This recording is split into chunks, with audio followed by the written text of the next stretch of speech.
ভগবান কি করলেন, আগের থেকেই মহারাজ ভিলেন তৈরি করে দিয়েছেন। তা ভিলেনকে নিজেরই পার্শ্বদেরকে পাঠিয়ে দিয়েছেন, নিজেরই সেবকদেরকে পাঠিয়ে দিয়েছেন, যাও তোমরা গিয়ে মঞ্চ তৈরি করো, আমি এখন এন্ট্রি নেব। প্রেম সে বলো রাধে রাধে। যদি হিরণ্যকশিপুই না হতো তাহলে কি নৃসিংহ অবতার হতো? যদি হিরণ্যাক্ষই না হতো তাহলে কি বরাহ অবতার হতো? যদি রাবণ না হতো তাহলে কি রাম আসতেন? যদি শিশুপাল না হতো, যদি কংস না হতো তাহলে কি কৃষ্ণ আসতেন? তার মানে কি এই বিশ্ব হলো রঙ্গমঞ্চ। এই রঙ্গমঞ্চের একমাত্র মহারাজ নায়ক হলেন ভগবান শ্রীহরি।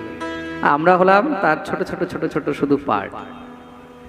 ভগবান আমাদেরকে নিজের নিজের পার্ট করতে এখানে পাঠিয়েছে, আমরা নিজের পার্টগুলোকে করছি, কিন্তু আমরা ভুলে গেছি